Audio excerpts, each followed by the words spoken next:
நம்மள மாதிரி பிகினர்ஸ் வந்துட்டு கண்டிப்பாக பிளாகிங் ஜேர்னியில் கண்டென்ட்டில் தான் அதிகமாக நம்ம வந்துட்டு மிஸ்டேக் விடுவோம். கரெக்டுங்களா?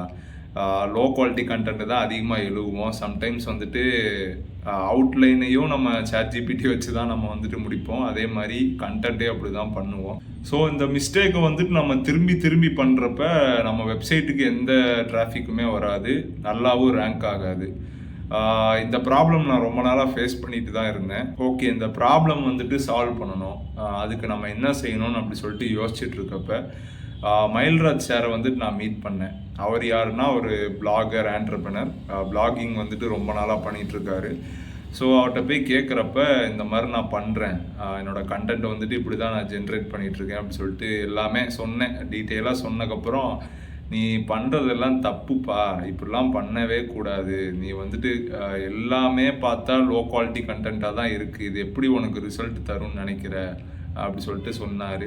அதே மாதிரி அவர் வந்துட்டு ஒரு ஒர்க் ஷாப் வந்துட்டு கண்டக்ட் பண்ணார். என்னென்னா SEO கண்டென்ட் ரைட்டிங் ஒர்க் ஷாப்புன்னு சொல்லிட்டு.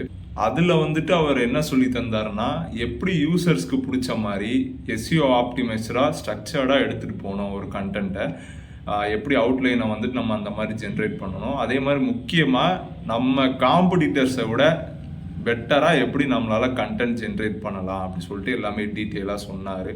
இதையும் தாண்டி நிறைய விஷயம் ஷேர் பண்ணார். எனக்கு அதுக்கப்புறம் தான் புரிஞ்சுது நம்ம பண்ணுறது தப்பு. ஆக்சுவலாக வந்துட்டு பிளாகிங் ஜர்னி ரொம்ப சிம்பிளாக கொண்டு போனோம். பல பேரோட பேச்செல்லாம் கேட்டு அதிகமாக கண்டென்ட் வந்துட்டு ஜென்ரேட் பண்ணி போட்டால் தான் நம்ம வெப்சைட் வந்துட்டு கரெக்டாக ரேங்க் ஆகும்னு சொல்லிட்டு ஒரு மித்திலே இருந்துட்டேன். அதனால் என்னோடய பிளாகிங் ஜர்னியில் ரொம்ப ஒரு மாதிரி கன்சிஸ்டண்ட்டாகவே கொண்டு போக முடியல.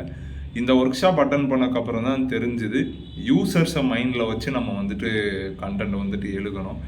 அதே மாதிரி ரொம்ப ஸ்பெசிஃபிக்காக எழுதுனா மட்டும்தான் வேகமாக ரேங்க் ஆக முடியும். ரொம்ப நீஷ் டவுனாக போயிட்டு அவங்கள கான்சென்ட்ரேட் பண்ணி நம்ம எழுதுனா மட்டும்தான் நம்மளால் அங்கே வந்துட்டு வின் பண்ண முடியும். முக்கியமாக நம்ம ஒரு கீவேர்டுக்கு வந்துட்டு ரேங்க் ஆகணும்னு நினைப்போம், அதுக்கு நம்ம வந்துட்டு கண்டென்ட் எழுதிலாம் போடுவோம்.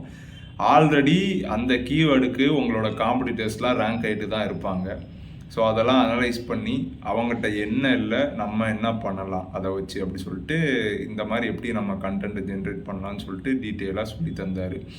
இப்போ நான் சொன்னது வந்துட்டு ரொம்ப பெரிய ப்ராசஸ்ஸு. ஆனால் அவர் என்ன செஞ்சார்னா, சிம்பிளாக ரொம்ப இழுத்துட்டு போகாமல் ஷார்ட் அண்ட் ஸ்வீட்டாக முடித்தார். இதனால் நான் இப்போ தான் அதை வந்துட்டுலாம் கேட்குறேன், எப்படி நம்ம வந்துட்டு கண்டென்ட்டை இந்த மாதிரிலாம் ஜென்ரேட் பண்ணலான்னு சொல்லிட்டு இப்போ தான் ஃபஸ்ட் டைம் கேட்குறேன்.